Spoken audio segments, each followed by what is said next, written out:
Bienvenue dans le miroir de femmes, révélation et guérison. Je suis Béké Stéphanie, docteur en médecine, thérapeute de l'âme, de couple et de développement personnel. Moi, c'est Ngobon Christine, révérend missionnaire, qualiticienne de formation. Ici, ce n'est pas juste une simple émission, mais c'est un rendez-vous entre toi, ton histoire et Dieu. Alors avant de continuer, si tu ne t'es pas encore abonné à notre chaîne, voilà, tu as l'opportunité aujourd'hui, une fois de plus, de le faire. Abonne-toi, like, active la cloche de notification pour ne rater aucun de nos épisodes et surtout, partage. Partage au maximum, partage à quelqu'un qui en a besoin aujourd'hui. Alors, et si ce que tu vis aujourd'hui n'était pas un hasard? Et si tes blessures, tes silences, tes combats intérieurs avaient déjà été vécus, compris et transformés? Alors, à travers la vie des femmes de la Bible, nous allons mettre en lumière des histoires qui ressemblent à la tienne, des douleurs que tu as peut-être déjà connues, mais surtout, nous allons mettre en lumière des chemins de guérison. Ici, on ne masque pas les réalités. On ne cache pas ses blessures, on les confronte à la lumière de la parole de Dieu. Alors, bienvenue dans ton miroir de femmes, révélation et guérison avec CBE by Céleste. Stéphanie, est-ce que tu as déjà entendu quelqu'un qui dit « Moi, je n'ai besoin de personne, le Saint-Esprit, lui, il me suffit ». Bien sûr, Christine. Et souvent, cette phrase est prononcée avec tellement de conviction, comme si demander conseil était manquer de foi, comme si le fait d'être accompagné était un signe de faiblesse. Quand on regarde la Bible, les grandes destinées ne sont presque jamais accomplies dans l'isolement. Exactement. Dieu parle, mais Dieu utilise également des hommes et des femmes. Dieu guide, mais Dieu place aussi des leaders spirituels. Dieu donne une vision, mais Dieu place également des personnes pour nous aider à porter cette vision. Alors ce soir, installez-vous confortablement, parce que nous vous dirons pourquoi une femme leader ne doit pas devenir un électron libre. Et nous le verrons ce soir avec l'histoire d'Esther. Et le thème de notre soirée, c'est leader, mais pas électron libre. Le secret de faire avec, faire faire. Alors, avant d'entrer dans le vif du sujet et puis avant de planter le décor de l'enseignement de ce jour, partagez votre avis en commentaire, partagez votre témoignage, parce que vous savez, votre histoire peut aider une femme à ne pas abandonner. Alors, abonnez-vous à la chaîne @CBE by Céleste 26 et surtout activez la cloche de notification pour ne rater aucun épisode de Miroir de Femmes. Mais tout de suite, nous allons vous raconter l'histoire d'Esther. Yeah. Nous allons raconter l'histoire d'Esther ce soir, mais vu sur un autre angle, l'angle du leadership. Vous vous souvenez, nous vous envoyons, tu ne te souviens pas, nous t'envoyons feuilleter tous les lives que nous avons déjà fait, parce que nous avons déjà parlé d'Esther une fois, mais sous un autre pan, sur un pan de préparation au mariage. Ce soir, nous voyons le pan de leadership. Et nous allons plus nous appuyer sur Esther 2, verset 7, Esther 2, 2 à 20, Esther 4, verset 14. Alors, l'histoire d'Esther. Elle commence par la douleur parce que la Bible nous dit qu'elle a perdu son père, elle a perdu sa mère. Mais Dieu ne l'a pas abandonnée, il ne l'a pas laissée seule. Il lui a donné Mardoché, son cousin. Celui-là qui l'a élevé, qui l'a recueilli, qui a pris soin d'elle comme si c'était sa propre fille. Mardoché n'a pas seulement pris soin d'Esther matériellement, il a formé, il a conseillé, il a préparé. Et elle est devenue pour Mardoché est devenue pour elle un véritable mentor. C'est auprès de Mardoché qu'Esther a appris à écouter, à discerner. Elle a grandi auprès de Mardoché. Quelques années plus tard, lorsque le roi Assyrus a besoin d'une nouvelle reine, Esther est parmi les filles qu'il fallait choisir. Et pendant toute cette période-là, Mardoché lui a dit de ne pas donner son origine, de ne pas dire son peuple, de ne pas dire qu'elle était juive. Et elle a continué à écouter son oncle, son père, son mentor Mardoché. Finalement, Esther devient reine.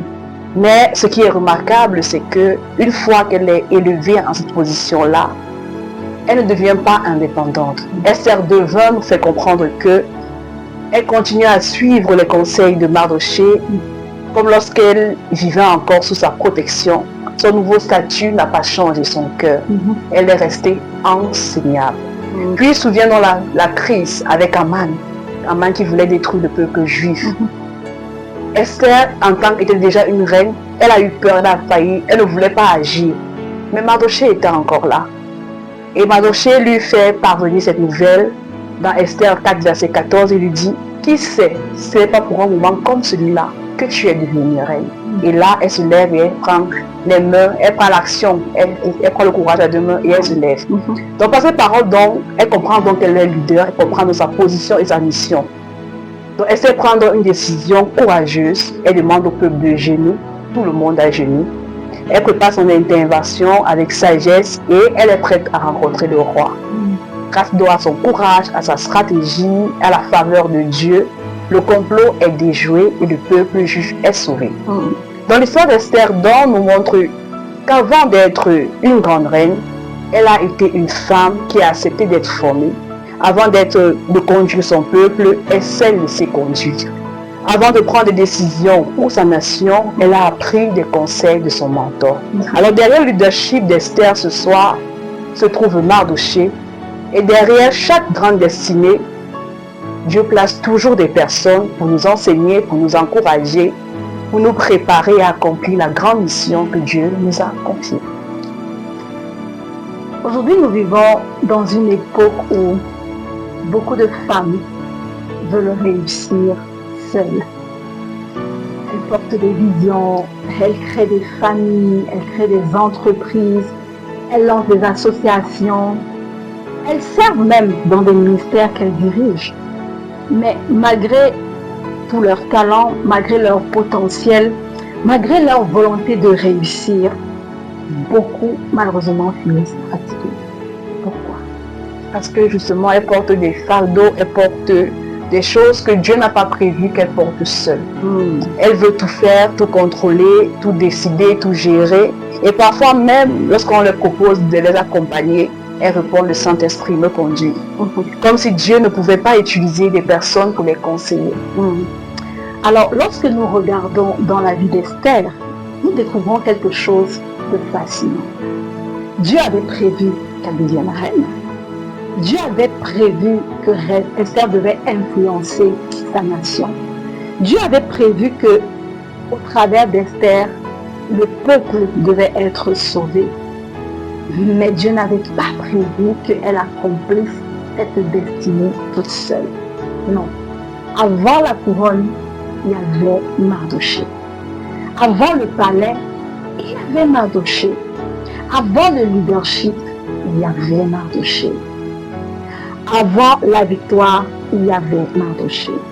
Dieu avait placé dans sa vie une personne qui était chargée de la préparer pour accomplir sa victoire. Dieu a préparé quelqu'un pour cela. Et je rappelle le thème de notre soirée, c'est leader mais pas électron libre. Le secret de faire avec, faire. Alors pour continuer à davantage vous appuyer sur ce thème, pour davantage comprendre, pour davantage planter le décor, nous allons définir les thèmes. Et le premier thème que nous allons définir, c'est le leader. C'est quoi un leader? Le leader n'est pas seulement quelqu'un qui dirige une organisation, mais c'est une personne qui influence. Des exemples, nous avons une mère qui influence ses enfants, nous avons une épouse qui influence dans son foyer, nous avons un entrepreneur qui influence ses clients, nous avons un responsable d'équipe qui influence son équipe, nous avons une femme qui inspire, qui encourage, qui guide d'autres personnes. Elle exerce déjà dans une forme de leadership. Dans d'autres termes, nous sommes tous des leaders. Alors, quand on parle d'électron libre, donc, c'est une personne qui fonctionne seule. Elle refuse toute forme d'encadrement, elle refuse la correction, elle refuse parfois même les conseils. Elle veut juste avancer sans rendre de compte à personne. Et elle veut pouvoir tout faire seule, tout décider seule. C'est donc quoi les mots faire avec. C'est un principe de croissance et de transmission, de manière claire, les trois expressions. Mais faire ça veut dire que j'apprends, j'observe et je me laisse enseigner. Faire avec, c'est je grandis aux côtés d'une personne plus expérimentée que moi. Je pratique, j'expérimente avec cette personne-là. J'avance en étant accompagnée avec cette personne-là. Faire avec, c'est je transmets. Ce que j'ai appris de mon mentor, de mon leader, je transmets à d'autres personnes. Donc, je développe d'autres leaders. Donc, en réalité, notre thème de ce jour peut être juste résumé comme comment accomplir sa destinée sans marcher seul. Ou même encore, pourquoi Dieu nous appelle à apprendre, à être accompagnés et à transmettre. Parce que une femme peut avoir une grande vision, une grande intelligence et beaucoup d'onction, mais si elle refuse les bonnes relations que Dieu place sur son chemin, alors elle risque de ralentir sa croissance et même également de compliquer son parcours. Lorsqu'on regarde dans la vie d'Esther, on réalise que Esther n'est pas devenue reine parce qu'elle était la plus belle, parce qu'elle était la plus forte. Non, elle est devenue reine parce qu'elle avait accepté d'être guidée avant qu'elle-même ne puisse guider les autres en tant que reine. Alors, voyons donc ensemble ce que son histoire peut nous enseigner sur le leadership. Le premier élément que ça nous enseigne, c'est que Dieu met toujours à côté de nous des Mardochée. Quand il te met la vision, il ne te laisse jamais seul. Il y a toujours quelqu'un à qui tu devras rendre compte. Donc Dieu prépare des personnes avant la mission. Avant que tu puisses manifester ce que Dieu a prévu pour toi, il te prépare d'abord. Il te prépare naturellement, spirituellement et en mettant les personnes autour de toi. Les leaders sont des cadeaux divins. Donc c'est une grâce pour toi de te laisser être conduite par quelqu'un, parce que c'est un cadeau, tu n'as rien fait pour le mériter, c'est par la grâce de Dieu. Les conseils évitent les erreurs coûteuses. Sans conseil, tu feras des erreurs. Et cela me rappelle vraiment quand je commençais le ministère. Parce que même quand j'ai commencé moi le ministère, ma mère est partie. Et j'ai voulu tout abandonner. On l'a enterré en 8 janvier, début janvier. Et je devais avoir un programme la fin du mois de janvier. J'ai dit que Seigneur, là je ne peux plus. J'avais pas de force, j'avais aucune envie de faire quoi que ce soit durant cette période-là. J'étais vraiment pas d'humeur. Et donc parler de cela à mon leader, je lui ai dit, il a dit comme tu vois là, c'est bon, je vais renvoyer le programme là prochainement, ultérieurement. Et lui de me dire, Christine, le rapport avec la mort maman c'est quoi? Il n'y en a pas non. C'est vrai, tu as mal, tu as la douleur, mais tu ne peux pas arrêter. La raison pour laquelle tu fais ce programme doit s'accomplir. Effectivement, les vies ont été transformées. Et au-delà des vies transformées, les gens me regardaient et disent comment elle a pu faire ce programme-là avec la douleur du deuil et tout. Les gens ont été encouragés et fortifiés grâce à cela. Donc les connexions, il y a aussi des connexions divines qui accélèrent la croissance. Donc être seul, tu auras du mal à grandir. Donc avant l'élévation, Dieu travaille souvent à travers les relations. Alors, dire le Saint-Esprit me suffit, est-ce que c'est vrai? Est-ce que c'est faux? Oui, le Saint-Esprit est notre guide suprême. Oui, le Saint-Esprit nous parle directement.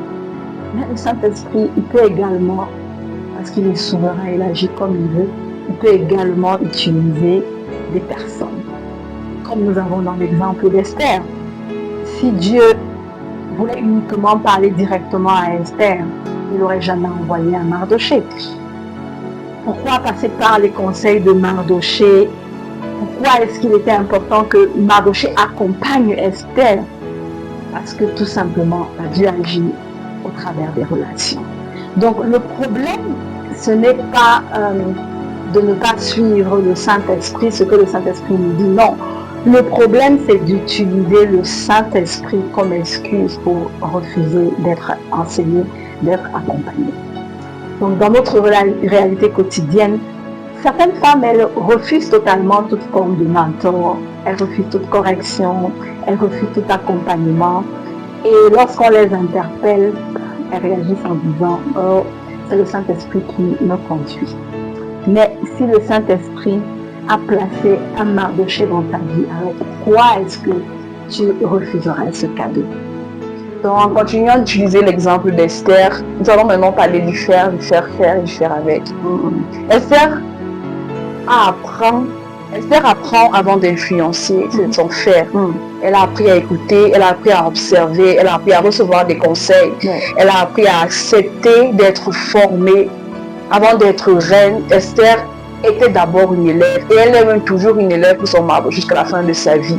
Le faire avec, Esther reste connectée à Mardochée.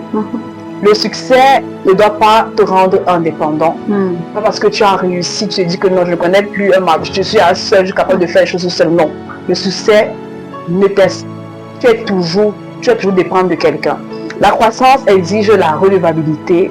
Les femmes sages restent entourées des personnes capables de leur dire la vérité. C'est important, même si ça te fait mal. C'est important d'accepter les reproches qu'on te dit. C'est important de tous les accepter. On ne coupe pas les ponts avec ceux qui nous ont aidés à grandir. Ça, c'est un principe. Le faire, Mardochée a préparé Esther à agir d'elle-même. Il n'a pas vécu la destinée à la place d'Esther, non. Il l'a encouragé à prendre position, il l'a poussé à entrer dans sa destinée, il l'a poussé à faire les choix qu'il fallait, sans décider pour elle, parce qu'elle pouvait toujours dire non. Donc il a poussé à exercer son leadership. Ça veut dire qu'un vrai leader ne crée pas des dépendants, non, il développe des leaders. Alors, qui est ton Mardochée? Pose-toi ces questions. Qui peut te corriger? Qui peut te conseiller? Qui peut t'aider à grandir? Qui peut te rappeler ton appel quand tu as envie d'abandonner? Qui peut te dire la vérité quand personne d'autre ne peut le faire? Mais surtout, est-ce que tu es suffisamment humble pour écouter? Et application pratique, n'oublie pas, il faut pouvoir cette semaine identifier ton Mardochée. C'est important pour toi qui as une vision. Qui est cette personne-là qui te dit les vérités crues, qui n'a pas peur de ta réaction? Identifie-la. Qui est cette personne qui est toujours présente, qui te guide, qui te conduit? Maintenant, remercie toutes les personnes que Dieu a mis autour de toi pour grandir, parce qu'il y a des destinées. Remercie chacune d'entre elles, parce que c'est une grâce de Dieu, n'oublie pas, c'est un don. Demande conseil dans un domaine où tu es bloqué. Apprends à demander conseil. Ne sois pas un salutou, demande des conseils aux autres quand tu es bloqué. Accepte une correction sans te justifier. Apprends à ne pas te justifier. Accepte, dis oui, j'ai compris, je vais m'améliorer, je vais changer. Commence à accompagner quelqu'un de plus jeune ou de mieux expérimenté que toi. Ne reste pas seul avec le base que Dieu a mis en toi. Partage ce que tu connais et fais apprendre, fais profiter les autres personnes de cela. Alors, Esther n'est pas devenue reine seule. Elle n'a pas sauvé son peuple seule. Elle n'a pas découvert sa destinée seule. Dieu lui avait donné un Mardochée. Et Dieu place aujourd'hui des Mardochées dans nos vies. Le véritable leadership, ce n'est pas de tout savoir. Le véritable leadership, ce n'est pas non plus de tout contrôler. Le véritable leadership, c'est de rester enseignable, connecté et surtout capable de transmettre à son tour. Alors, voilà le secret du faire avec et du faire. Bon, ce soir, nous avons parlé de leadership, de mentorat, de destinée. Mais avant qu'Esther ne commence sa mission, elle faisait partie du peuple de Dieu. Ce qui nous permet de nous poser cette question, c'est que la plus grande tragédie, ce n'est pas de manquer de leader, de mentor. Non, la plus grande tragédie, c'est de vivre loin de Dieu. Car avant de découvrir ta destinée, tu dois rencontrer celui-là qui l'a préparé pour toi. Avant de connaître ton appel, tu dois connaître qui est ton créateur. Avant de devenir la femme que Dieu veut que tu sois, tu dois recevoir Jésus-Christ dans ton cœur, comme ton Seigneur et Sauveur personnel. Peut-être tu cherches encore ta voie, tu cherches encore ton but, ta direction. Laisse-moi te dire qu'une personne seule a la solution à cela. Une personne seule a la réponse. C'est que tu aies une relation intime avec le Seigneur Jésus-Christ. Alors ce soir, je viens t'inviter à donner ta vie au Seigneur Jésus-Christ. Si dans ton cœur tu es désespéré et que tu veux vraiment connaître, alors répète après moi ce soir.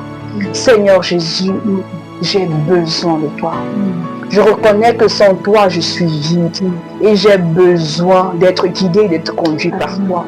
Alors Seigneur, ce soir, je t'ouvre les portes de mon cœur.